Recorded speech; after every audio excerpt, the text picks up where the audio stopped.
Hello friends, Nalanda education परिवार की ओर से मैं राजीव जोशी एक बार फिर आपके स्वागत के लिए आपके सामने अवतीर्ण हूँ और मैं धन्यवाद देना चाहूँगा आप सभी का कि भरपूर सहयोग आप लोगों का मिल रहा है, प्यार मिल रहा है, वीडियोस, व्यूज़ और सब्सक्राइब्स, लाइक्स देख करके अच्छा लग रहा है। और मैं उनका भी धन्यवाद करना चाहूँगा, उन दो चार जो असामाजिक तत्व जो भी 2 से 4 6 डिसलाइक हैं, उन असामाजिक तत्वों का भी दिल से धन्यवाद देना चाहूँगा, क्योंकि किसी अच्छे काम को करने के लिए काले टीके की भी ज़रूरत होती है। तो वो भी कहीं ना कहीं हमारे लिए अच्छा कर रहे हैं, मैं उनको भी धन्यवाद देना चाहूँगा। और फिर अपना तो सीधा सिद्धांत है दोस्तों कि दुनिया के गुलिस्ता में हमको पग सोच समझ के धरना है, फूलों से मोहब्बत करनी है, कुछ खुश कांटों को भी करना है। जब अपने घर हों शीशे के, औरों पे पत्थर क्यों फेंकें, हम शीशे के घर वालों को तो पत्थर से भी डरना है। नफरत न करो इंसानों से, औरों पे कभी छींटे न कसो, हमको तो जहाँ के दामन को फूलों से हमेशा भरना है, हमको तो जहाँ के दामन को फूलों से हमेशा भरना है। तो हम बस अपने काम पर ध्यान दें, अपनी स्टडी पर ध्यान दें और इधर उधर की बातों से कोई लेना देना हमारा किसी प्रकार से नहीं है। तो चलिए ज़्यादा समय बर्बाद ना करते हुए हम चलते हैं क्लास की तरफ। तो कल जो हम डिस्कस कर रहे थे, हमारा टॉपिक चल रहा था हिंदी का विकास, तो हम विकास पर बात कर रहे थे। तो थोड़ा सा रिमेंबर कर लेते हैं हल्के हाथ से। संस्कृत की बात चली है, इसके बाद आई थी क्या भैया, पाली, और पाली के बाद आई थी हमारी क्या, प्राकृत, और प्राकृत के बाद आई थी क्या, अपभ्रंश, और अपभ्रंश के बाद बात आ रही थी किसकी भैया, अवहट्ट की, और अवहट्ट के बाद आ रही है क्या भैया, हिंदी। इतनी बात आप लोग बिल्कुल, ये पूरा चार्ट हमने कल डिस्कस किया था, समझ में भी आया होगा। तो चलिए आज इस पर थोड़ी सी बात और कर लेते हैं। संस्कृत का काल हमने बताया था, ठीक है साहब। संस्कृत, पाली, प्राकृत के बारे में सारी बातें हो गई थी, ठीक है। अगर सबसे प्राचीन भाषा की बात करेंगे हम भारत की, तो वो संस्कृत है, और अगर देश की पहली भाषा की बात करेंगे तो वो पाली थी। प्राकृत हमारी जो है पुरानी हिंदी के नाम से जानी जा रही थी, ठीक है। अपभ्रंश इस समय का, इस क्रम का सबसे बड़ा साहित्य था जो कई सारे भागों में जाकर के टूट जाएगा, ठीक है। ब्याडी ने इसका सर्वप्रथम प्रयोग किया है, और अपभ्रंश के वाल्मीकि किसको किया गया था, कहा गया था, स्वयंभू को, स्वयंभू को अपभ्रंश का वाल्मीकि कहा गया था, ठीक है। इसके अतिरिक्त पुष्पदंत वगैरह हमने, सरहपा, कणहपा वगैरह इसके अन्य लेखकों पर बात की थी। इसी तरह से अवहट्ट कोई साहित्य नहीं था भैया, ये अपभ्रंश का ही बदला हुआ रूप था, अपभ्रंश का अपभ्रंश था, ठीक है साहब। इसके बाद आई थी हमारी हिंदी, इसमें भी हमने कुछ लेखकों की बात की थी, ज्योतिरीश्वर ठाकुर वगैरह, ठीक है। ज्योतिरीश्वर ठाकुर इस काल के लेखक हुए थे, विद्यापति इस काल के लेखक हुए थे, ठीक। तो अब्दुल रहमान भी इसी काल के लेखक हुए थे, ठीक है। तो इन सब पर हमने बात कर ली थी भैया, ठीक जी। संस्कृत को पूरी तरह से हमने वर्णित कर दिया था। संस्कृत दो भागों में बट गई थी, किसमें, वैदिक संस्कृत और लौकिक संस्कृत में, ठीक है। वैदिक संस्कृत में वेदों और पुराणों की रचना हुई थी, जबकि लौकिक संस्कृत में किसकी रचना हुई थी भैया, वेदों पुराणों की वैदिक में रचना हुई है। वैदिक संस्कृत में वेदों पुराणों की रचना हुई थी, और जबकि लौकिक संस्कृत में किसकी रचना हुई थी, लौकिक संस्कृत में हुई थी रामायण और महाभारत की। यहां पर वेदों पुराणों को लिखा गया, वेदों पुराणों को, और यहां पर रामायण और महाभारत। हालांकि ये वाली बात हम सब समझ चुके थे, जान चुके थे, ठीक है साहब, महाभारत की, ठीक। अच्छा चलिए, एक और बात हम यहाँ पर ये बता रहे हैं आपको कि आर्य भाषा कौन सी थी।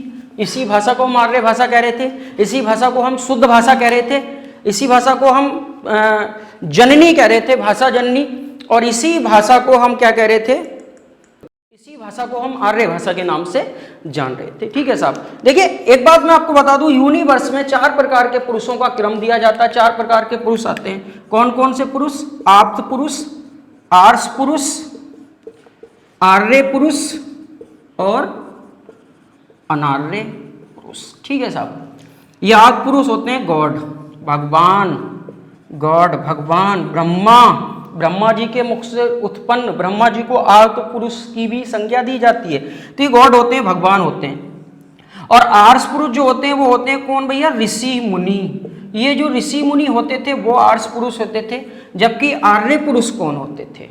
ठीक है, आर्य का मतलब क्या होता था भैया? ये श्रेष्ठ होते थे, श्रेष्ठ पुरुष होते थे, श्रेष्ठ। और अनार्य पुरुष कौन थे भैया? ये आर्य ही अनार्यों में जाकर के परिवर्तित हो गए, कन्वर्ट हो गए थे। कैसे कैसे? एक बार फिर से पीछे आते हैं। देखो, वेदों और पुराणों के अंदर जो कुछ भी लिखा हुआ है, दोहे लिखे हुए हैं, जो भी व्याख्यान मिलता है हमें, तो वो बोला गया किसका है भैया? आदि पुरुषों का। और उसके अंदर जिसने लेखनी बद्ध किया, लिख दिया, वो किसने लिखा था?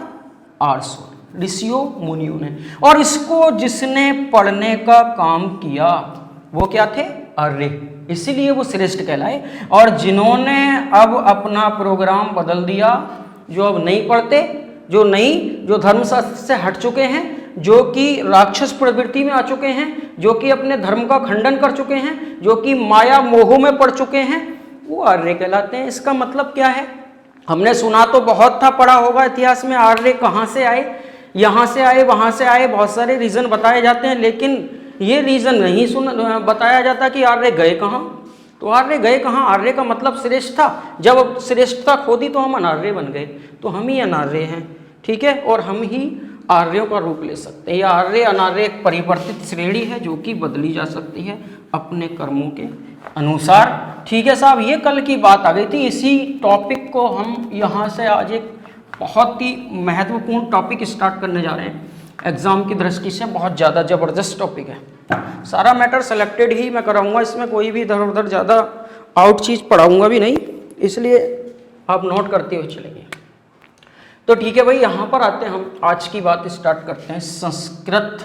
देखो, दो चीज़ें आपको मिलेंगी, तत्सम और तद्भव। मैंने सिलेबस में आपको दिए थे। बड़े ही खतरनाक और जानलेवा टॉपिक है, मुश्किल से कवर होकर के आते हैं, इसलिए थोड़ा सा डीपली होकर के ध्यान देना पड़ेगा मन से। ठीक है साहब, अभी कल मैंने क्या किया था? संस्कृत को पाली में, और पाली को प्राकृत में, प्राकृत को अपभ्रंश, और अपभ्रंश को आवट, और उसके बाद हमने हिंदी में परिवर्तित कर दिया था इन चीज़ों को। ठीक है साहब, तो संस्कृत को अपभ्रंश, अपभ्रंश को, ये जो हमारा मैटर चेंज होकर के आया, यहाँ लिखूंगा, दिखेगा क्या? कोई दिक्कत तो नहीं आएगी? ठीक है जी, चलिए भैया। तो वे, अब जरा ध्यान से सुनना, वे शब्द या वे ध्वनि संकेत जो संस्कृत भाषा से पाली भाषा में, पाली भाषा से प्राकृत में, प्राकृत से अपभ्रंश में, अपभ्रंश से अवट, और फिर हिंदी में परिवर्तित हो गए, वो शब्द क्या कहलाए भैया? वो शब्द जो परिवर्तित हो गए वो कहलाए तद्भव। तद्भव, ठीक है ना? वे शब्द तद्भव कहलाए। और तद्भव का मतलब होता क्या है भैया? तद प्लस भव। तद का मतलब होता है जी उससे, और भव का मतलब होता है जी उत्पन्न, उससे उत्पन्न। अब किससे उत्पन्न? संस्कृत से उत्पन्न, संस्कृत से उत्पन्न। तो सिंपल सी बात है, जिन शब्दों की उत्पत्ति संस्कृत भाषा से हुई है वे सारे के सारे शब्द क्या कहलाते हैं? तद्भव कहलाते हैं। ठीक है, जिनका उद्भव संस्कृत से हुआ है वे क्या कहलाते हैं? हमारे जिनका उद्भव संस्कृत से हुआ है वे क्या कहलाते हैं? तद्भव कहलाते हैं। जो संस्कृत से परिवर्तित हो गए हैं वो तद्भव कहलाते हैं। जो अपनी आरंभिक रूप खो चुके हैं वो तद्भव कहलाते हैं। इसी तरह से कोई सी भी वर्डिंग यूज कर सकता है एग्जामिनर आपसे, ठीक है ना? तो ध्यान रखेंगे, संस्कृत से परिवर्तन और तद्भव, बात खत्म होती है। चाहे कोई सा भी शब्द किसी भी तरीके से क्वेश्चन दे, आप उसको कंट्रोल कर लेंगे। ठीक है साहब, अगर लैंग्वेज में लिखना चाहे तो लिख सकते हैं, कोई दिक्कत भी नहीं है, हम लिख सकते हैं, बिल्कुल सिंपल लैंग्वेज है। ठीक है ना? कि जो शब्द संस्कृत से परिवर्तित होकर के हिंदी में ला करके प्रयोग हो रहे हैं वो क्या कहलाते हैं? तद्भव कहलाते हैं। सिंपल सी बात है। और वे शब्द जो सीधे ही डायरेक्ट हमने संस्कृत से उठाए और ले जा करके कहाँ प्रयोग किए भैया? हिंदी में। सीधे संस्कृत से उठाए और हिंदी में ले जा करके प्रयुक्त किए, वो शब्द हमारे क्या कहलाएंगे?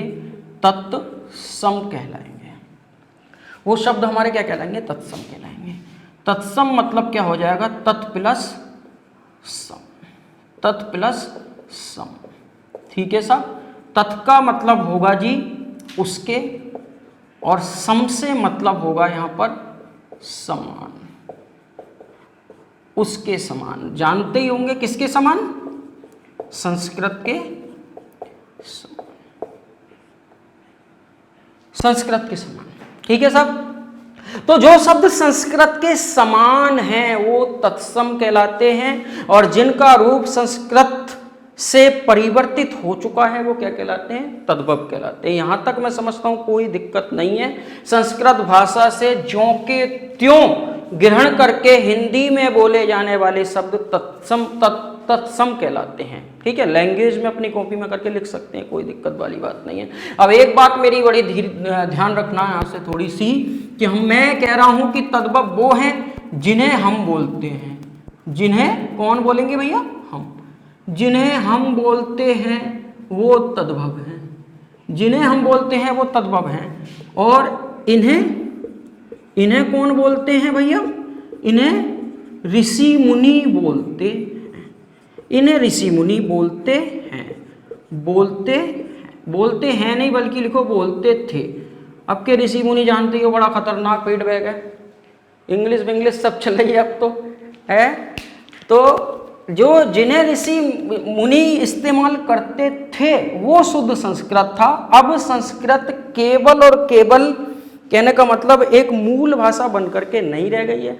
अब हम क्या है कि धर्म के लिए इंग्लिश का भी इस्तेमाल करने लग गए हैं, अब हम धर्म के लिए हिंदी का भी इस्तेमाल करने लग गए हैं, अब हम धर्म के लिए उर्दू का भी इस्तेमाल करने लग गए हैं, अब हम धर्म के लिए विभिन्न भाषाओं का, हिंदी के विभिन्न रूपों का, अवधि का भी रूप इस्तेमाल करने लग गए। ठीक है, तो अब केवल और केवल संस्कृत इस्तेमाल में नहीं हो रही है। ठीक है साहब, तो देखना जरा, जो शुद्ध संस्कृत के हैं वो तत्सम, और जो संस्कृत से परिवर्तित हो गए वो तद्भव। लेकिन एक बात मेरी याद रखना कि जैसे ही हम संस्कृत से लेकर के चले शब्दों को ज्यों का त्यों ला करके हिंदी में अगर हमने प्रयोग कर दिया तभी वो तत्सम कहलाए। लेकिन कुछ शब्दों के साथ ऐसा भी हुआ जो रास्ते में रुक गए, और रुकने का मतलब क्या है, उन्होंने अपने रूप को लगभग 50% खो दिया या बदल दिया।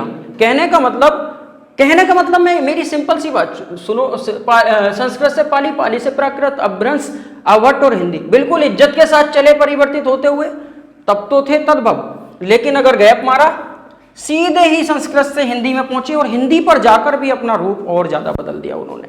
ठीक है साहब, वो शब्द कहलाएंगे आपके क्या, अर्ध तत्सम। एग्जाम की दृष्टि से इंपॉर्टेंट टॉपिक है, वो शब्द अर्ध तत्सम कहलाते। ठीक है साहब, अर्ध तत्सम कहलाते हैं। ठीक है, अर्ध तत्सम कहलाते हैं। ठीक, तो अर्ध तत्सम की अगर हम डेफिनेशन भी लिखना चाहेंगे तो डेफिनेशन में हम क्या लिखेंगे, जो शब्द आधुनिक भाषा काल में, इसकी डेफिनेशन में लिख देता हूं, हालांकि जो शब्द आधुनिक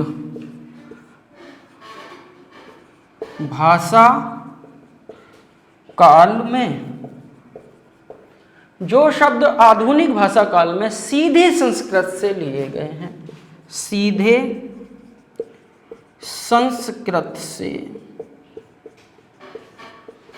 लिए गए हैं, आधुनिक भाषा काल में सीधे संस्कृत से लिए गए हैं, और क्या कह सकते हैं, सीधे संस्कृत से लिए गए हैं, और आधुनिक भाषा काल में सीधे संस्कृत से लिए गए हैं, लेकिन क्या है कि उनका रूप थोड़ा बदल सा गया है। ठीक है ना, सामान्य भाषा में मैं कह सकता हूं कि, और सामान्य भाषा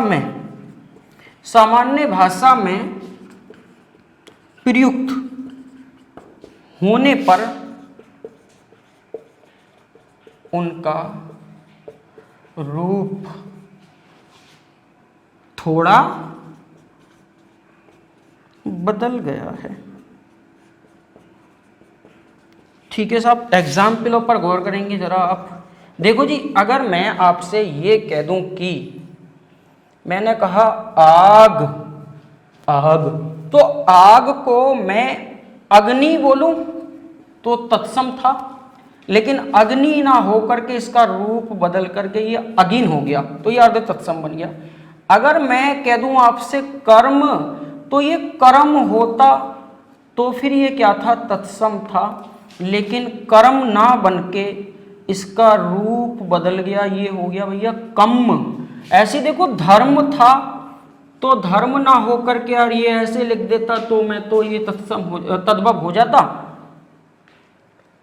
लेकिन क्या है, ये धर्म ना होकर के ये क्या बन गया, धम्म बन गया, धम्म बन गया, ये धम्म। ठीक है, ये जो लिख रहा हूं मैं लास्ट में, ये तुम्हारे अर्ध तत्सम है।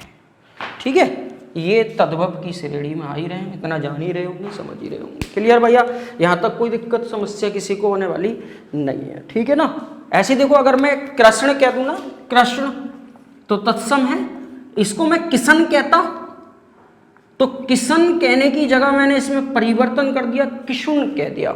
ठीक है ना, तो ये अर्ध तत्सम है। ये चीज आपके बिल्कुल समझ में आई होगी। कोई दिक्कत अगर है तो कमेंट सेक्शन में भी अपनी बात को रख सकते हैं। फिलहाल मैं इनके एग्जाम्पल पर बात करता हूं कि आपको कितना समझ में आया है ये टॉपिक।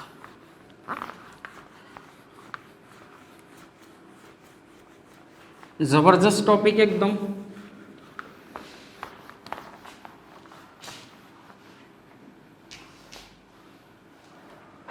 चलिए भाई, अब मैं क्या कह रहा हूं आपसे भाई, मैंने सिंपल ही कह दिया कि जिन्हें ऋषि मुनि बोलेंगे वो तत्सम होंगे, और जिन्हें हम बोलेंगे वो तद्भव होंगे, और जो तत्सम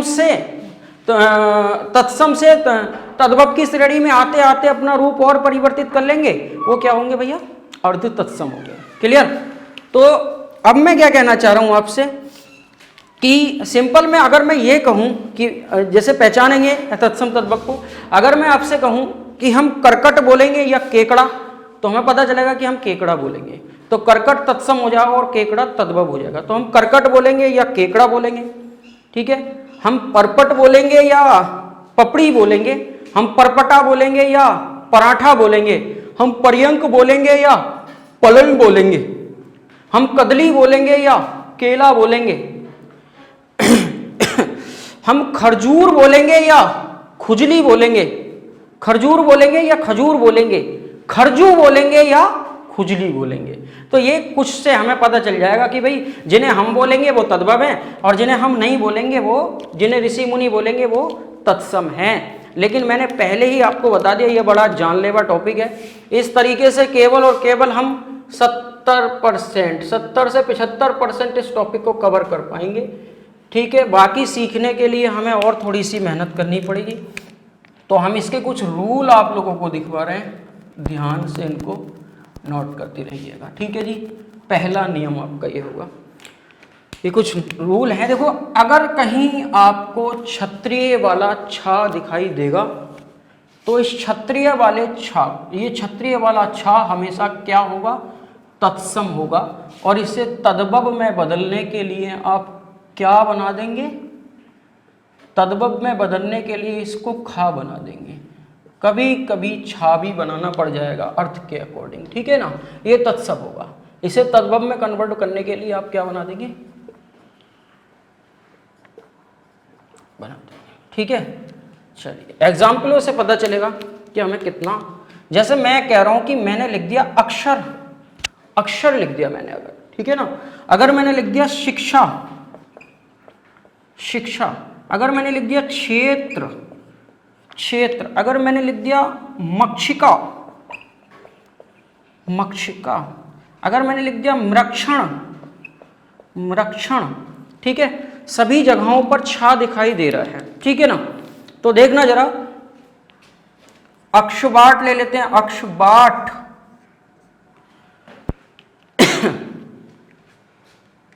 विक्षोभ, विक्षोभ होता है बुलबुला। चलिए इन पर विचार करते हैं। ठीक है, छा का हम खा में परिवर्तित करेंगे, तद्भव बनेगा। ठीक है ना, कहीं कहीं हाथ तंग भी रह सकता है, एक आध एग्जाम्पल अबाधित भी हो सकता है, वो वर्ड के अर्थ के अकॉर्डिंग हमें खुद ब खुद पता लग जाएगा, बिल्कुल भी सदमे में जाने की जरूरत नहीं है। तो देखो, अक्षर है तो अक्षर को हम क्या लिखेंगे, अक्षर का क्या कर देंगे हम, आखर। ठीक है ना, आखर। लेकिन इस अक्षर को देखो मैं अक्षर भी लिख सकता हूं, अक्षर। इसका मतलब क्या हुआ कि अक्षर तत्सम था, और ये तत्सम को जब मैंने आखर लिखा तो ये तद्भव बन गया, और तद्भव बनते बनते इसके रूप में थोड़ा और परिवर्तन आ गया। तो इस परिवर्तन के आ जाने के कारण ही ऐसे शब्द अर्ध तत्सम कहलाते हैं, ये बात ध्यान रखना। अब शिक्षा का हम क्या कर देंगे भैया, सीख, छा का खा बन रहा है, ठीक है। क्षेत्र का क्या कर देंगे हम, खेत। मक्षिक, मक्षिका का क्या कर देंगे भैया हम, मक्खी, मक्खी। मृक्षण का क्या कर देंगे हम, मक्खन। ऐसी अक्षुबाट का क्या कर देंगे हम, अखाड़ा, अखाड़ा। विक्षोभ का क्या कर देंगे हम, बिच्छोह, बिच्छोह, ठीक है। कोई दिक्कत कहीं किसी तरह से हो नहीं रहोगी, 4 ऑप्शन दिए होते हैं, एक ऑप्शन को पसंद करना होता है, कोई टेंशन वाली बात नहीं है, एग्जाम की दृष्टि से सारा समझ में आएगा, ठीक है साहब। चलिए अगले नियम पर बात कर लेता हूं मैं, नियम नंबर 2। दूसरे नियम पर बात करते हैं। अगर कहीं आपको बा दिखाई दे जाएगा तो ये बा हमेशा ही क्या होगा, तत्सम होगा, और इसे तद्भव में बदलने के लिए आप इसका क्या कर देंगे, पेट चीर देंगे भैया, ठीक है साहब। ठीक, ये तद्भव होगा और वो तत्सम होगा। क्लियर, कोई दिक्कत क्या। यहां पर मैं कुछ वर्ड्स लिख देता हूं, ठीक है, तो आप करेंगे देखना जरा। मैंने कह दिया क्या भैया, वार्ता, तो वार्ता का क्या होगा, अगर मैं कह दूं वर यात्रा, वर यात्रा। अगर मैंने आपसे कह दिया बाम, अगर मैं आपसे पूछने लग जाऊं वृश्चिक क्या होगा, वृश्चिक। अगर हम आपसे कहें उद्वर्तन का क्या लिखेंगे हम, अगर हम बोलने लग जाएं आपसे कि विंशति क्या होता है भाई, अगर मैं आपसे बात करूं कि बरकर का तत्सम क्या, तद्भव क्या होता है, ठीक है, तो कैसे करेंगे, सिंपल सी बात है, बस इसको जो है इसको पेट इसका चीर देंगे, ठीक है, सिंपल सी बात, इतना करना है हमने बस। क्लियर जी। तो आइए देखते हैं, 4 ऑप्शन दिए होंगे, बिल्कुल ऑप्शन के अकॉर्डिंग पहचानने में कोई भी दिक्कत बिल्कुल नहीं होगी। अगर आपसे थोड़ी बहुत भी बर्तनी शोधन है आपका तो कहीं से कहीं तक कोई समस्या नहीं आएगी, ठीक है साहब। चलिए वार्ता का क्या कर दूंगा मैं, बात। देखो ये बा में अंतर है। वर यात्रा, वर यात्रा का क्या हो जाएगा भैया, ये बारात। बाम का क्या होगा जी, बायां। वृश्चिक क्या होता जी, बिच्छू। वृश्चिक क्या होगा, बिच्छू। उद्वर्तन क्या होता है, ये होता उबटन, उबटन, वटोरना। विंशति क्या होता है, ये विंशति होता क्या है, 20। बरकर क्या होता भैया, बरकर का होता है जी बकरा। कोई दिक्कत समस्या कहीं तक, ठीक है जी, नॉर्मल चीज है बिल्कुल रूल के अकॉर्डिंग, ठीक।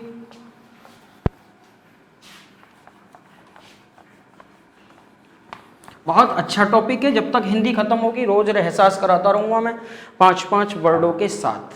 वोकेब आपकी कल से स्टार्ट हो जाएगी, इसमें मैं वोकेब के 15 से 20 वर्ड आपको शुरू में ही आकर के दे दिया करूंगा, ठीक है साहब। चलिए नेक्स्ट इसमें नियम लिख लेता हूं मैं कि अगर आपको कहीं पर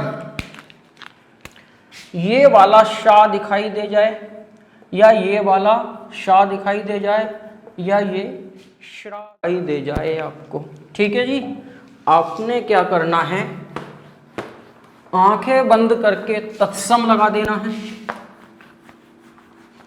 और यदि इनका तद्भव परिवर्तन कराए आपसे तो आप क्या करेंगे जी, ये तो तत्सम है और आपसे बोलेगा तद्भव बनाओ, तो कुछ नहीं, आप इसको इस वाले सा में चेंज कर देंगे, बड़े सा में चेंज कर देंगे, इसको भी आप बड़े सा में चेंज कर देंगे, ठीक है साहब, इसको भी आप, और अर्थ के अकॉर्डिंग कभी कभी हमें ये शा भी देना पड़ सकता है, ठीक है साहब।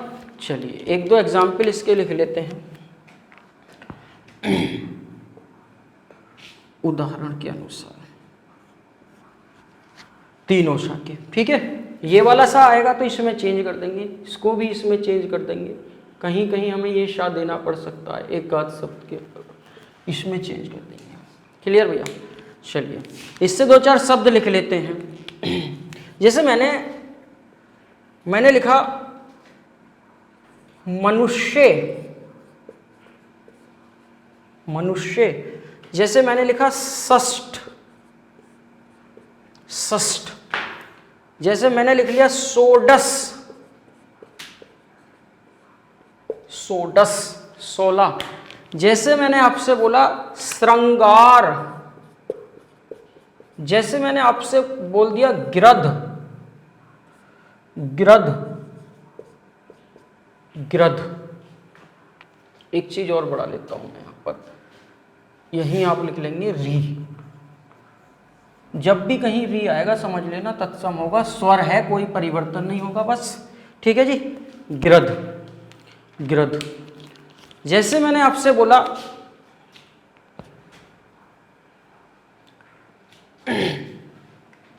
आशीष,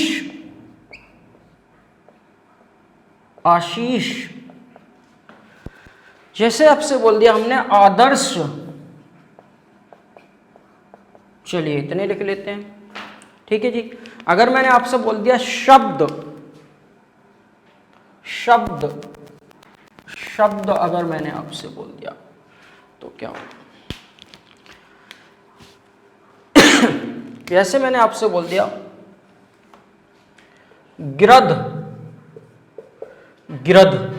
अगर मैं आपसे कहूं भाद्रपद, अगर मैं आपसे कहूं आम्र, आम्र, तो देखना जरा।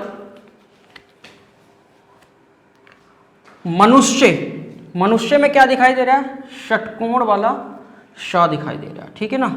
इस षटकोण वाले सा को मैंने क्या कर देना है? मानो। सिंपल। षष्ठ है, बिल्कुल इसको क्या कर देना है? मैंने 6 में कन्वर्ट कर देना। षोडश है, इसको 6 लिखेंगे, ये मिस्टेक हो गई।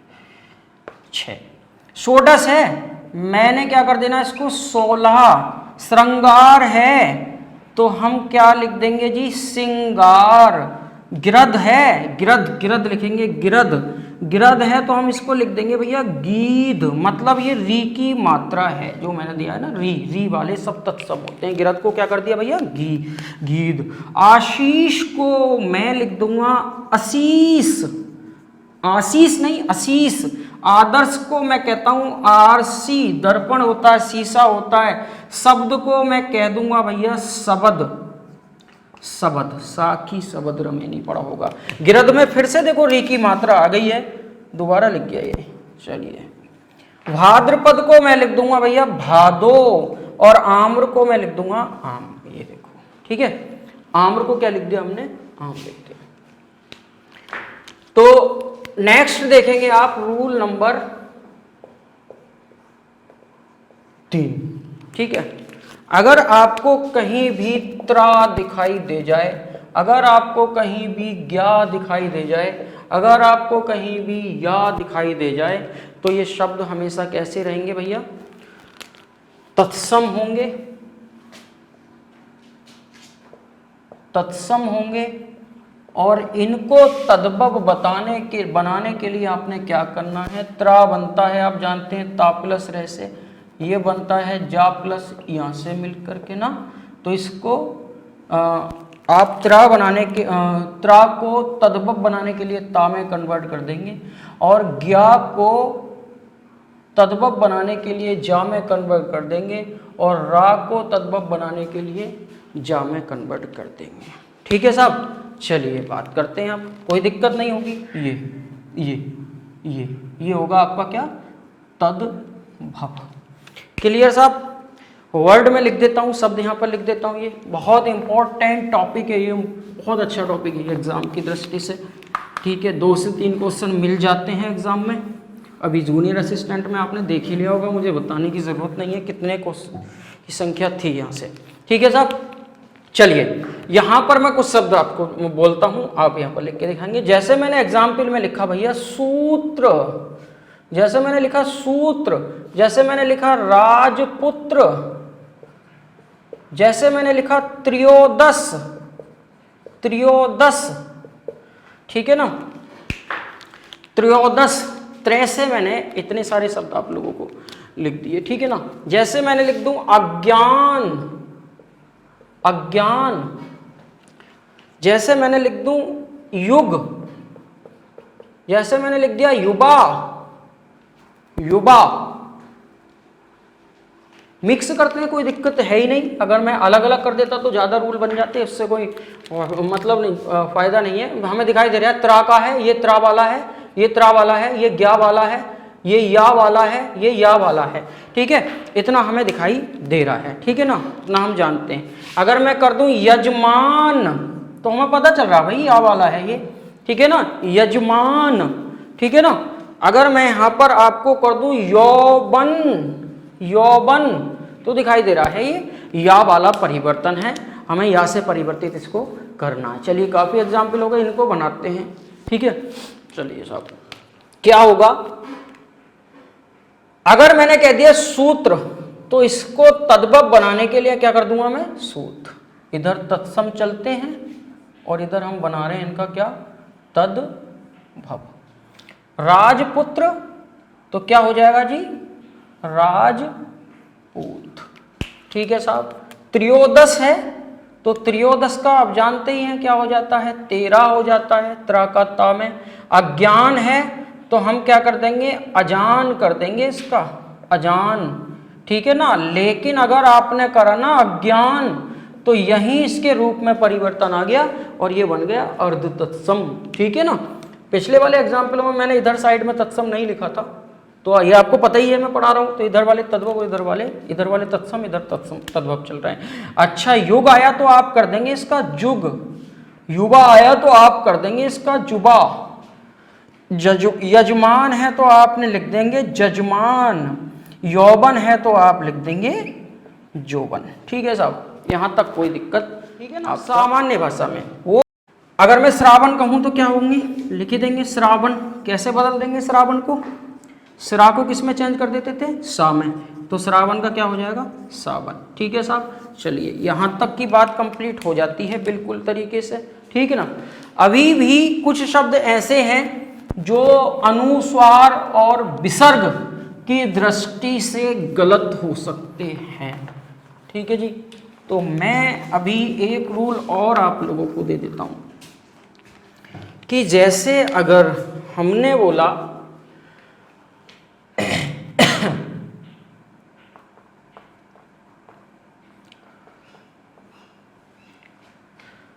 हाँ, एक बात मैं यहां पर यह कह रहा हूं कि विसर्ग वाले,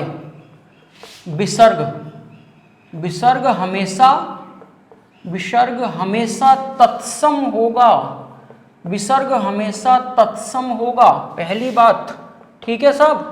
जितने भी चंद्र बिंदु होंगे वो सब तद्भव होंगे, ध्यान रखना। चंद्र बिंदु क्या होंगे जी, तद्भव होंगे। जितने भी हमारे बिंदु होंगे वो क्या होंगे, हमारे तत्सम होंगे, ठीक है ना। चलिए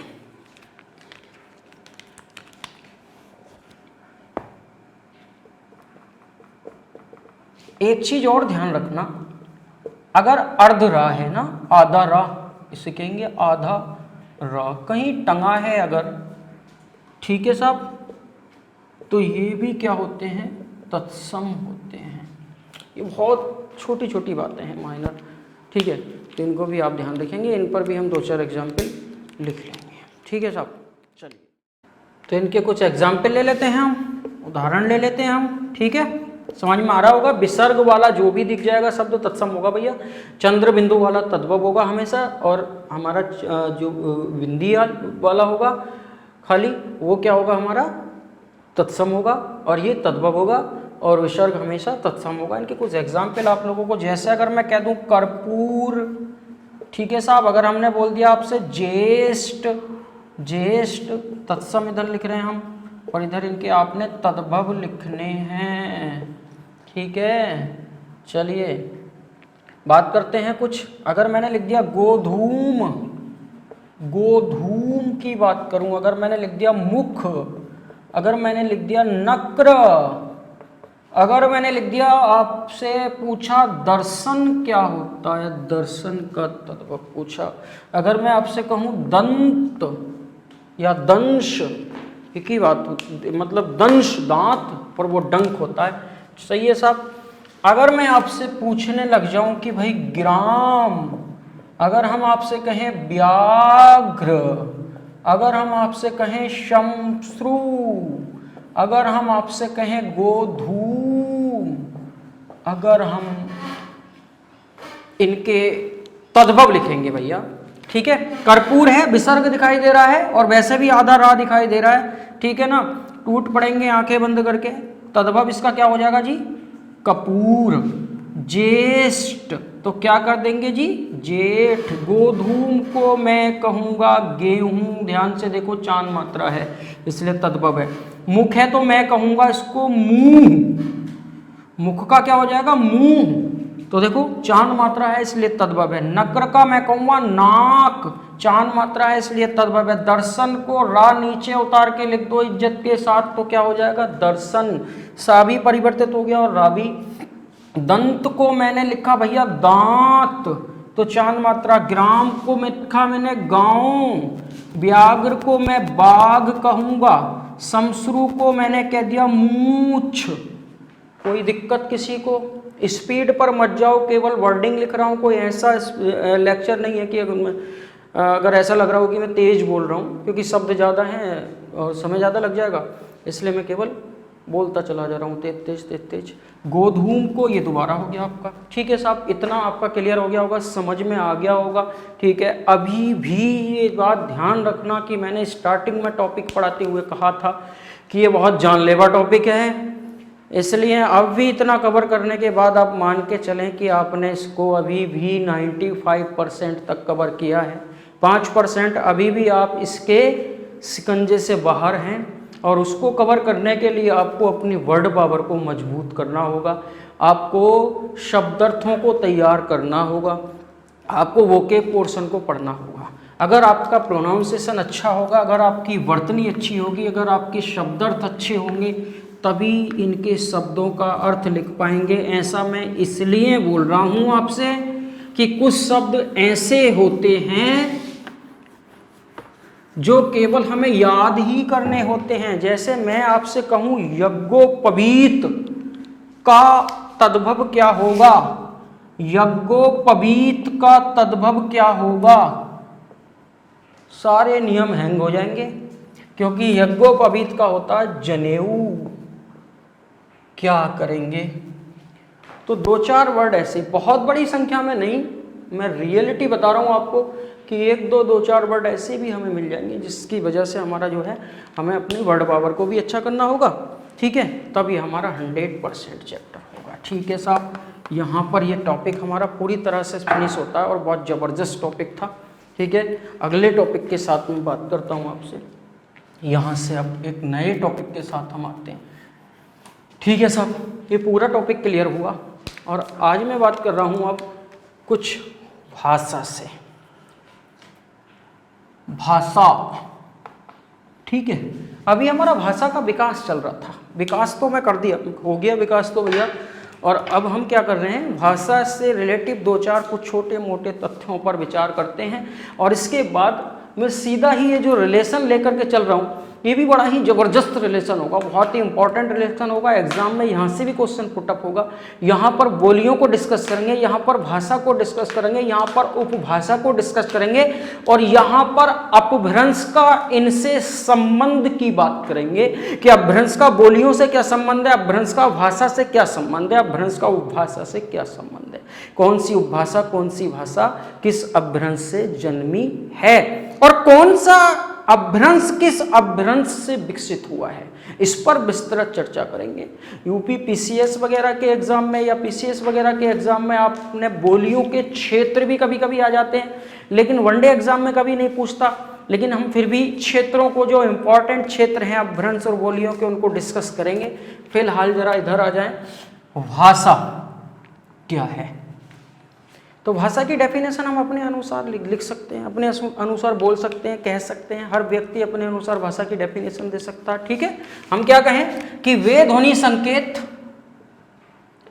वे ध्वनि संकेत जिसके द्वारा मनुष्य, वे ध्वनि संकेत जिसके द्वारा मनुष्य अपने, वे ध्वनि संकेत जिसके द्वारा मनुष्य अपने विचारों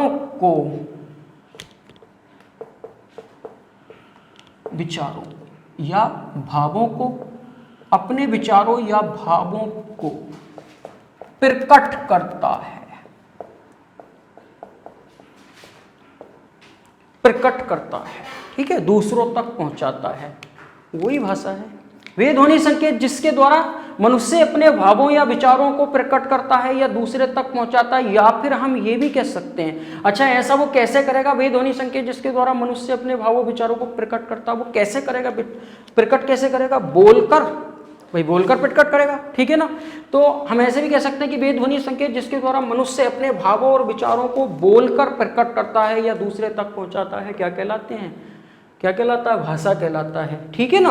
और दूसरे विचारों को, दूसरे के विचारों को वो कैसे ग्रहण करेगा? वो भी तो भाषा होगी जिसे वो सीखेगा, ठीक है। तो मैं ये भी कह सकता हूं कि जिसके द्वारा कोई, वे ध्वनि संकेत जिसके द्वारा कोई मनुष्य पढ़कर या सुनकर किसी भाषा का अंत्यकरण करता है, पढ़कर या सुनकर उसका अंत्यकरण करता है, उसे सीखता है, उसे अर्जित करता है, उसे परिमार्जित करता है, क्या कहलाती है? भाषा। कितनी भी डिस्क्रिप्टिव डेफिनेशन लिखो, कितनी छोटी डेफिनेशन लिखो, बात एक ही है, ठीक है ना। इसने ये कोई ऐसा टॉपिक नहीं है कि ये एग्जाम में यहाँ से क्वेश्चन आएगा, लेकिन हाँ यही तो है असली हिंदी। हिंदी की नॉलेज यही तो है कि हमें जब वर्डिंग का पता होगा, हमें शब्दों का ज्ञान होगा, हमारी वर्तनी शोधन होगा, तो हमारा कौशल बढ़ेगा। और हमें कौशल बढ़ाना है, बस लेखन कौशल बढ़ाना है, हमें पत्राचार पर बड़ा ध्यान देना है, हमें निबंध लेखन, हमें शैली आनी चाहिए, हमें बोलना आना चाहिए, हमें लिखना आना चाहिए, ठीक है। जो हमारा मेन वर्किंग है हिंदी पर वो यही है, इसी चीज़ पे ध्यान देना। और जब हमसे ये आना शुरू हो गया तो हमारी वर्तनी शुद्ध हो गई, और जब हमारी वर्तनी शुद्ध हो गई तो समझ लेना हमारी वोकैब जबरदस्त हो गई, फिर कोई नहीं रोक सकता भाषा को कंट्रोल करने से। चलिए आगे चलते हैं, ठीक है साहब। चलिए छोटी सी बात मैं आप लोगों से ये करना चाहता हूँ कि अगर मैं भाषा को जान चुका हूँ कि भाषा क्या है, वे ध्वनि संकेत जिसके द्वारा मनुष्य अपने विचारों और भावों को प्रकट करता है, ठीक है ना, या दूसरे के विचारों को कैसे करके, सुनकर या कैसे पढ़कर ग्रहण करता है, भाषा कहलाती है। तो मैं आपसे ये भी पूछना चाहूँगा कि बोली क्या है, उपभाषा क्या है, और फिर भाषा क्या है। हालांकि मैं इस हेडिंग को नाम दे सकता हूं भाषा का विकास। अब आप इसे भाषा का विकास कहो या मैं इस तरीके से कह दूं ये भाषा विकास है। वैसे भाषा किस तरह से, वो भी भाषा विकास था जो मैंने पहले लेक्चर में पढ़ाया था, ये भी भाषा के विकास का क्रम है। अभी मैं और भी भाषा के विकास का क्रम दे दूंगा आपको, ठीक है ना। तो मैं इस क्रम में पूछ रहा हूं आपसे कि ये भाषा का विकास ऐसे हुआ है कि पहले बोली, फिर उपभाषा और फिर आती है हमारी भाषा। तो मैं ये डिस्कस करना चाह रहे हैं हम कि बोली क्या है भैया, उपभाषा क्या है भैया, और भाषा क्या है भैया, ठीक है। क्योंकि इसी टॉपिक पर हम विस्तृत चर्चा करने वाले हैं, तो इनके बारे में पहले हम जान लें कि है क्या, ठीक है। ये भाषा का क्रम है, इसके बाद में इनका संबंध अपभ्रंश से आप लोगों को, ठीक है साहब। तो मैं छोटी सी बात बता दूं, ये बिल्कुल इसका क्रम सेम टू सेम ऐसे ही चलता है, बोली उपभाषा भाषा का। जैसे एक गांव का संबंध होता है किससे, एक गांव का संबंध हो जाएगा नगर से, और उस नगर का संबंध हो जाएगा किससे, शहर से। सेम टू सेम आप जान लें कि मैं गांव पूछ रहा हूं आपसे, गांव और नगर में क्या अंतर है, और पूछ रहा हूं नगर और शहर में क्या अंतर है। मैं कहना ये चाह रहा हूं भैया कि चलिए विचार करते हैं बोली क्या है। बोली क्या है, मैं लिख रहा हूं कि वह क्षेत्रीय भाषा, वह क्षेत्रीय भाषा जिसमें साहित्य, जिसमें कोई साहित्य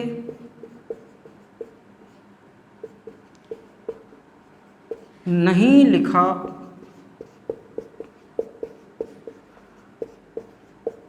जा सकता। ठीक है, बिल्कुल। दो शब्दों में मैंने आपको डेफिनेशन दी। वह क्षेत्रीय भाषा जिसमें कोई साहित्य नहीं लिखा जा सकता क्या कहलाती है? बोली कहलाती है। अब यहाँ से बिल्कुल ये भी कह सकते हैं क्षेत्रीय भाषा है ये, क्षेत्र विशेष की भाषा है ये, छोटे से क्षेत्र में बोली गई भाषा है ये, तो वह क्षेत्रीय भाषा मतलब छोटे से क्षेत्र में बोली गई भाषा। स्थानीय भाषा ही क्या कहलाती है? हमारी बोली कहलाती है। और ये बात ध्यान रखना कि इसमें कोई साहित्य नहीं लिखा जा सकता। ठीक है ना, किसी प्रकार के साहित्य की इसमें बात नहीं होगी। क्लियर? तो ये कहलाती है हमारी बोली। चलिए, और इसी में अगर उपभाषा की बात करूं तो उपभाषा क्या है? उपभाषा की बात करूं तो मैं ये भी कह दूंगा ये क्या है? अल्प विकसित। ऐसे भी कह सकता हूं, इस तरीके से भी पूछ सकता हूं मैं आपसे कि ये अल्प विकसित भाषा है भैया, पूरा इस तरह से विकसित नहीं हो पाई है, ये कैसे भी कह देंगे हम। ठीक है, और ये क्या है भाई? ये है हमारी विकसित भाषा, लेकिन पूरी तरह से नहीं हो पाई है। तो मैं कह सकता हूं कि अर्ध विकसित, या ऐसे कह दूं मैं, या तो अर्ध विकसित भाषा कह दूं या फिर मैं विकसित बोली बोल दूं। अभी बोली बोल रहा हूं, अगर विकसित भाषा बोल देता तो फिर भाषा बन जाती, तो मैंने विकसित बोली बोल दिया, या फिर से अर्ध विकसित भाषा भी कह सकता हूं। तो विकसित बोली, वह विकसित बोली जिसमें साहित्य तो मिलता है, साहित्य तो लिखा जा सकता है,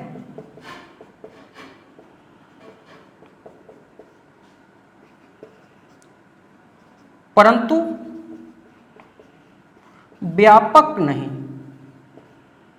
मतलब ये कोई व्यापक साहित्य नहीं है। छोटपुट रचनाएं लिखी जा सकती हैं, अपनी कोई आत्मकथा लिख सकता है, लेकिन बहुत ज़्यादा व्यापक जो है क्षेत्रीय नहीं हो सकता, बहुत ज़्यादा व्यापक रचनाएं नहीं हो सकती। निबंध रचनाएं, संस्मरण, उपन्यास वगैरह इस उपभाषा में हम रचना नहीं कर सकते हैं, हालांकि साहित्य मिल सकता है। ठीक है ना। कारण क्या होता है इसका? क्योंकि ये जो होता है ना, ये एक छोटे से क्षेत्र से संबंधित होता है, और ये जो होता है ना, ये कई क्षेत्रों से संबंधित होता है। ये कई क्षेत्रों या राज्यों से संबंधित होती है। बात को बिल्कुल समझ गए होंगे अब मैं क्या कहना चाह रहा हूं आपसे। अच्छा टॉपिक है, जरूरत होगी इसकी, और डायरेक्ट भी थ्योरेटिकल क्वेश्चन बन जाते हैं। जितने डाटा आप लोगों को पढ़ा रहा हूं, साहित्य में बहुत ज़्यादा आराम मिलेगा इससे, वरना साहित्य खाने को दौड़ेगा आने वाले समय में। और मैं बता रहा हूँ कि हिंदी साहित्य आप बड़े इंटरेस्ट के साथ, आसानी के साथ पढ़ते चले जाएंगे चीज़ों को, जब हम पहले ही आसान बना लेंगे तो। ठीक है साहब। तो कई क्षेत्रों या कई राज्यों से संबंधित होता है, और ये एक छोटे से क्षेत्र से संबंधित होता है। सिंपल सी बात है। आगे आ रहा हूँ भाई। भाषा क्या होती है? ये क्या होती है? पूर्णतः, लिख सकता हूं, ये पूर्णतः विकसित होती है। ये पूर्णतः विकसित होती है। ठीक है जी, ये पूर्णतः विकसित होती है। और बड़ी बात है कि इसमें क्या होता है? इसमें साहित्यिक रचना होती है।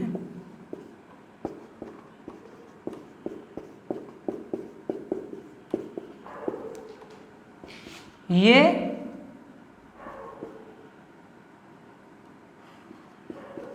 एक विशाल क्षेत्र से संबंधित है। बड़ी नॉर्मली समझ गए होंगे, आसान शब्दों में समझ लेना भैया। ये बिल्कुल छोटे क्षेत्र में बोली जाती है, साहित्य नहीं लिखा जा सकता। ये इससे बड़े क्षेत्र में बोली जाती है, इससे ज़्यादा विकसित क्षेत्र में बोली जाती है। मतलब सिंपल ध्यान रखना, ये एक राज्य में बोली जाती है, एक या दो राज्यों में बोली जाएगी, बोली है। ठीक से एक से ज़्यादा राज्यों में बोली जाएगी, 10 राज्यों में बोली जाएगी, 8 राज्यों में बोली जाएगी, 5 राज्यों में बोली जाएगी। उपभाषा है, विकसित की ओर आ रही है। और जब ये इससे भी ज़्यादा, मतलब पूरे भारत स्तर पर आ जाएगी, पूरे देश स्तर पर आ जाएगी, पूरे राष्ट्र में बोली जाने लग जाएगी, समझ लेना वो क्या बन जाएगी? भाषा बन जाएगी। स्टार्टिंग में वो बोली रहती है, फिर उपभाषा बनती है। 1952 में आपने देखा होगा, 1952 में, 1952 से 53 में जो कहने का मतलब राजभाषा आयोग आया है। ठीक है, तो उसमें क्या है, उसमें जो भाषा के ऊपर कहने का मतलब रूल आया संविधान में, भारतीय संविधान में, तो आप जानते होंगे कि तेलुगु भाषा के ऊपर आंध्र प्रदेश 1947 में 43 में क्या बना था हमारा, तेलुगु भाषा के आधार पर आंध्र प्रदेश अलग राज्य गठित हुआ, पहला राज्य था ऐसा जो भाषा के आधार पर बना था। हालांकि भारतीय संविधान में इस चीज का विरोध भी कर दिया गया था, ठीक है ना, और 2 समितियां बनी थी, जेबीपी समिति और धर आयोग आया था, दोनों की सिफारिश जो है रद्द भी कर दी गई थी। उसके बाद भी वहां पर आमरण अनशन हुए, ठीक है। पोटी श्री राम लू के बारे में जानते हैं, आमरण अनशन किया, 56 दिन के आमरण अनशन के बाद उनकी डेथ हो जाती है, ठीक है ना। और तभी आंध्र प्रदेश ने उग्र रूप ले लिया, और उग्र रूप लेने के कारण 1943 में यहाँ पर क्या हुआ, अंततः हमारा तेलुगु भाषा के आधार पर आंध्र प्रदेश अलग राज्य बन जाता है। तो वो किस कंडीशन में था, वो इस कंडीशन में था, वो उपभाषा के रूप में था, अभी भाषा बनने की स्थिति में वो नहीं था। हाँ, यहाँ से वो व्यापक हो चुका था, यहाँ आ चुका था, वहाँ नहीं जा चुका था, ठीक है ना। तो ये होता है बोली, उपभाषा और भाषा में अंतर। अब बात ये आती है कि भाई यहाँ तो हम साहित्य लिख ही नहीं सकते, भाई ये तो बोली है, ये तो समय समय दर बदलती रहती है, इसका कोई कहने का मतलब स्थायित्व नहीं होता, इसका स्थायित्व नहीं होता, ये बदल सकती है समय के अनुसार, स्थान के अनुसार, क्षेत्र के अनुसार, लेकिन उपभाषा थोड़ी सी विकसित हो जाती है। लेकिन यहाँ पर भी हम साहित्य नहीं लिख सकते, ठीक है, मैंने कहा छोट-छोट साहित्य लिख सकते हैं, व्यापक साहित्य नहीं होते, सार्थक साहित्य नहीं हो सकते हैं, ठीक है साहब। अगर हम ऐसा करें तो कि हम बोलियों में भी साहित्य लिखें, और उपभाषा बोलियों में साहित्य नहीं लिखा जा सकता, लेकिन हम लिखें तो, अगर उपभाषा में साहित्य नहीं लिखा जा सकता और हम लिखें तो क्या होगा, होगा कुछ नहीं, साहित्य का सत्यानाश हो जाएगा, उसका विकास नहीं हो पाएगा, लोग उसको पढ़ नहीं पाएंगे, लोग उसको समझ नहीं पाएंगे। मैंने कोई कविता लिखी, मैंने अपना कोई लेख लिखा, मैंने अपना कोई निबंध लिखा, जब मैंने लिखा क्यों है कि मेरी कविता पढ़ी जाए, मेरा निबंध पढ़ा जाए, मेरा निबंध व्यापक हो, मेरी बुक्स बिके, किताब बिके, और उसे खरीदेगा कौन जब किसी के कुछ हाथ ही नहीं लगेगा तो उसके अंदर लिखा हुआ, इसलिए क्या होगा, व्यापक नहीं हो पाएगा। जैसे छोटी सी बात मैं आप लोगों को बताऊं, बहुत लोग जानते भी होंगे, कुछ तो समझ जाएंगे, और कुछ लोग नहीं जानेंगे, नहीं जानते होंगे तो समझने में थोड़ी सी दिक्कत हो सकती है। जैसे मैंने एक बात आपसे पूछी कि स्त्री क्या होता है, तो पता भी होगा स्त्री, आप जानते हैं स्त्री क्या होती है भैया, प्रेस। और एक स्त्री और भी होती है, क्या होती है वो, महिला को कहते हैं, पत्नी को कहते हैं। लेकिन और जानकारी के लिए बता दूं कि वो स्त्री ये होती है वैसे, लेकिन जब मैं लिख दूंगा तभी तो पता लगेगा ये स्त्री होती है नहीं। मैं एक ये एग्जाम्पल आप लोगों को दे रहा हूं, वो स्त्री ये होती है, ठीक है ना, स्त्री। चलिए, आपने सुना होगा बीरबानी, सुना होगा बीरबानी, बहुत ने ना भी सुना होगा, दोनों बातें कंडीशन है, इसीलिए एग्जाम्पल दे रहा हूं कि किसी ने सुना होगा तो पता होगा। बैयरबानी भी कह देते हैं, बैयरबानी भी बोल देते हैं इसे गांव में, ठीक है। ये भी क्या होती है, औरत होती है, पत्नी को कहा जाता है औरत को, ठीक है साहब। जरूरी नहीं है सभी लोग इस बात को जानते हों कि बीरबानी पत्नी होती है, औरत होती है, बहुत बताऊं लोग नहीं जानते होंगे। अब हुआ क्या साहब कि एक चाचा हैं, मराठी भाषा में वो बोलेंगे, तो चाचा हैं, मुड़ासा सर पे बांध रखा हुआ है, और चाचा ढबला पहन रखा है, धोती। अब चाचा से उनका पड़ोसी प्रेस मांगने के लिए आता है, चाचा घबरा गए, तो चाचा इस बात को अगले दिन 7-8 लोगों में बैठ करके बता रहे कि यार रात मेरे साथ ऐसे ऐसे हुआ।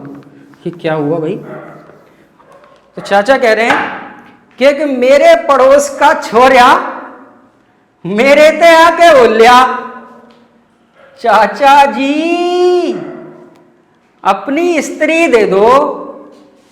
मैं दंग रह गया, उसने जो कही दोबारा, मैंने अपनी वीरवानी की तरफ कर दिया इशारा, ले भैया ले जा, या बैठी से। लड़का थोड़ा हिचकिचाया, शर्माया सा, बोले अरे चाचा तुम तो मजाक करो सो, मुझे तो वो कपड़ों वाली चाहिए से। मैं बोल अरे बाबड़ी औलाद, सूरदास तने दिखता ना है, या कपड़ा में ही तो बैठी से। लड़का फिर हिचकिचाया, शर्माया सा, बोले अरे चाचा मुझे तो वो करंट वाली चाहिए से। मैं बोल अरे छोरे तने हाथ तो लगा, या करंट भी मारे से। तो पहचानने में वर्ड शब्दों को हमें गड़बड़ हो जाएगी, गलती हो जाएगी, इसलिए जो है साहित्य व्यापक नहीं हो पाएगा। अब उसने प्रेस मांगी, स्त्री मांगी, तो उसने स्त्री मांगी थी, ना कि उसने पेपर पर लिख के दिया था कि ये वाली स्त्री दे दो। पहली बात तो बुढ़ाई को पता हो, यही बड़ी बात है। लेकिन फिर भी उसने ऐसा नहीं किया था कि उसने लिख करके दिया था कि मुझे ये स्त्री दे दो या ये स्त्री दे दो। शब्द में गलती हो सकती है। दूसरी बात, अगर स्त्री कंफर्म था भी तो वीरवानी काफी पुराना सा शब्द है, ना भी कंफर्म हो। ऐसे ही भाषा के शब्दों का जब ज्ञान नहीं होगा तो साहित्य व्यापक नहीं हो पाएगा, जिस कारण से क्या होगा कि साहित्य हमारा, कहने का मतलब उसकी इतनी जो है पब्लिश नहीं होगा, तो इसलिए हम क्या उस बोलियों में साहित्य नहीं लिख सकते हैं। ठीक है साहब, चलिए कितना ये बहुत ठीक है साहब। तो चलिए, वैसे तो क्लास लंबी हो गई है, लेकिन और मैं 5 मिनट आपके लूँगा, टॉपिक को ख़त्म कर दूंगा। ठीक है, कल से क्या करेंगे, जैसे हम परिवार पढ़ेंगे, भाषा परिवार पढ़ेंगे, और एक हम अपभ्रंश का चार्ट पढ़ेंगे। तो उस चार्ट को लिखने में कम से कम मुझे 15 से 20 मिनट लगेंगे। ठीक है ना।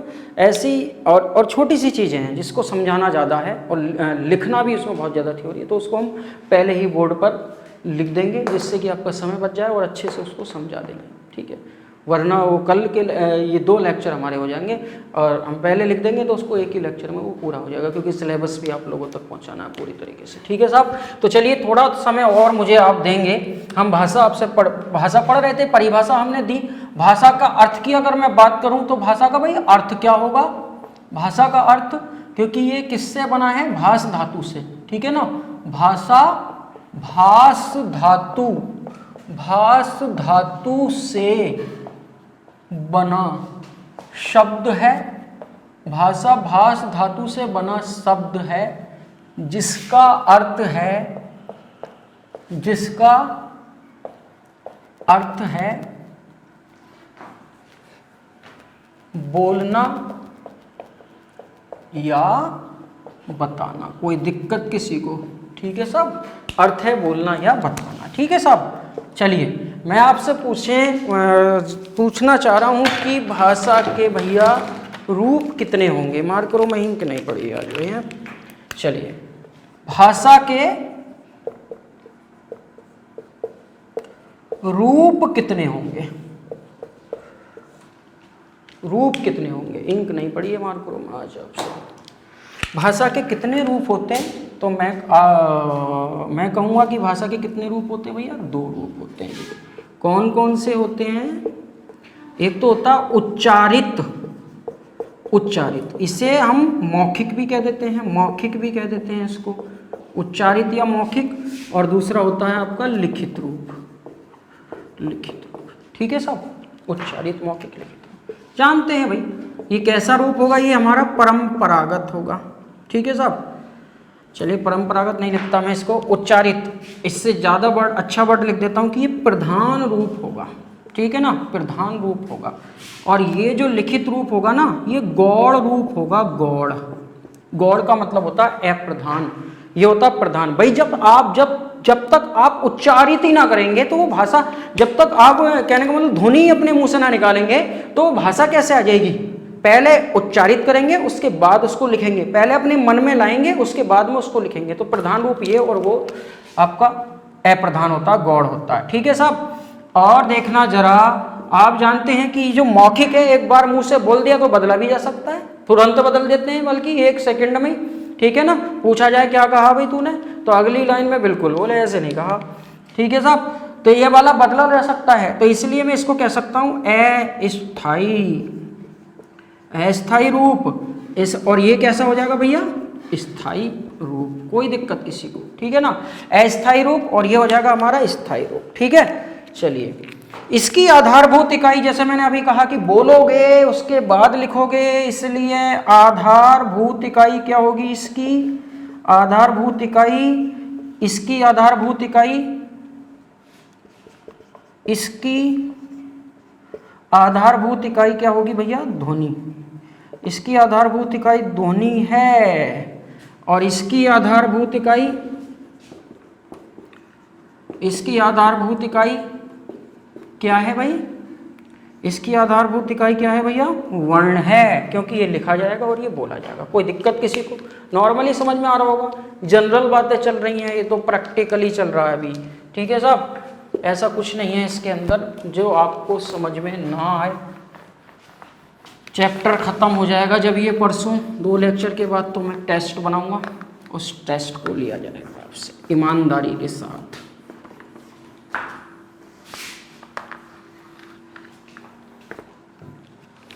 ठीक है साहब, ये हमने डिस्कस किया आपसे भाषा के क्या रूप। अगर मैं पूछूं भाषा के कितने आधार होते हैं ना, भाषा के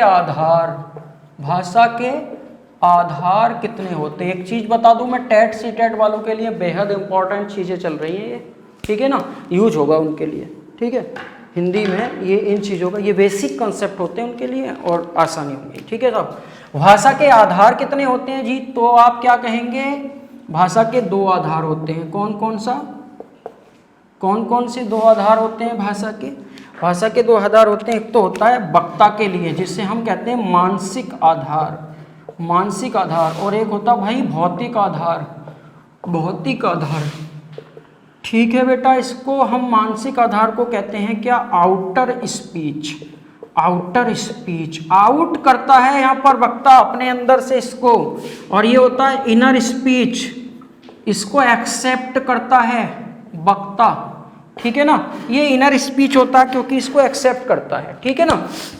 ये क्या होता है, इनर स्पीच। इसीलिए मैं कह सकता हूं कि ये वक्ता के लिए है, ये आधार होता है वक्ता के लिए, और वक्ता अपने आप को यहाँ पर स्टेबल करता है। तो यहाँ पर जरूरत पड़ेगी उसे पढ़ने की, उसे समझने की, उसे लाइब्रेरी की, उसे बुक्स की, उसे किताबों की, उसको जरूरत पड़ेगी, ठीक है ना।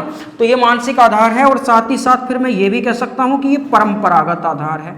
परंपरागत आधार है, ये परंपरागत आधार है। परंपरागत का मतलब क्या होता है जी, परंपरा से चले आ रहे, या परंपरागत का मतलब है, कहने का मतलब परंपरागत आधार मतलब सीखना, मतलब समझना, मतलब जानना, मतलब ग्रहण करना, ठीक है ना।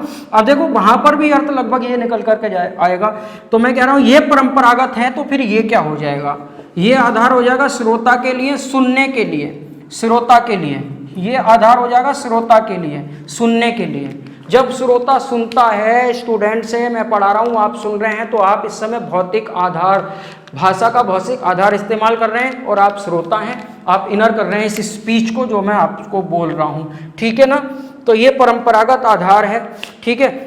अगर मैं बात करूँ ये परंपरागत है, तो ये वाला जो आधार है आपका भौतिक आधार, ये कौन सा होना चाहिए, ठीक है ना।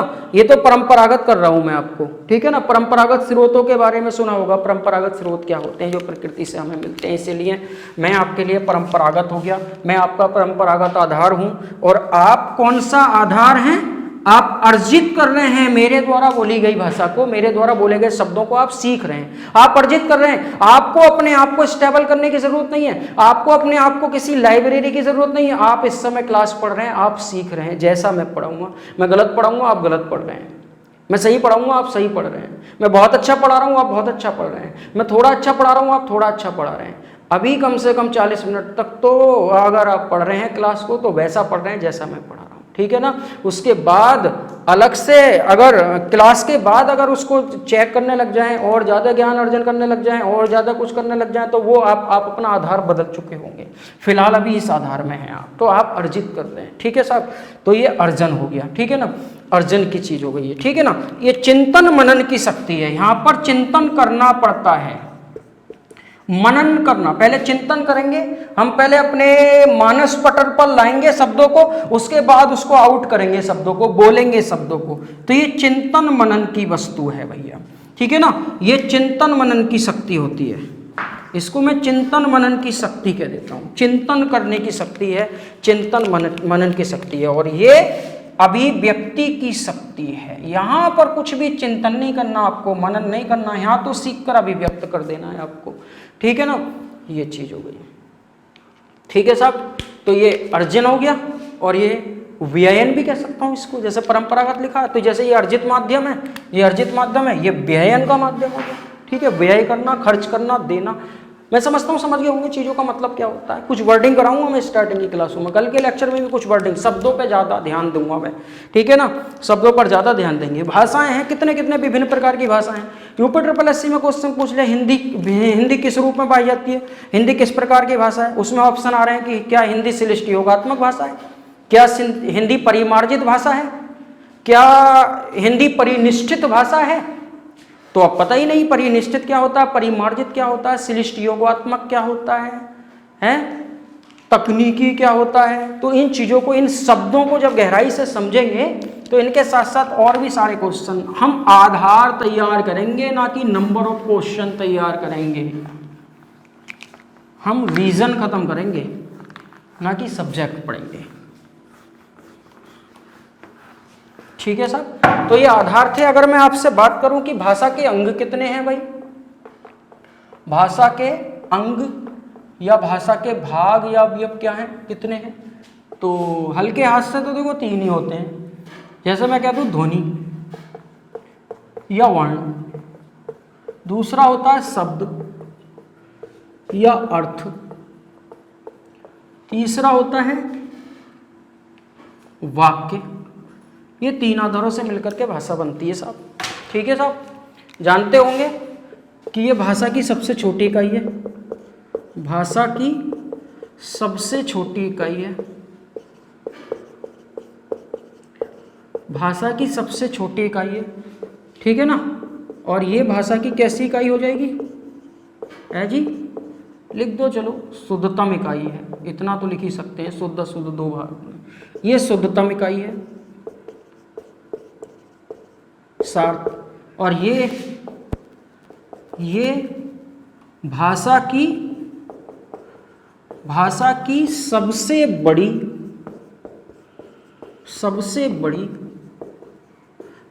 सार्थक इकाई है,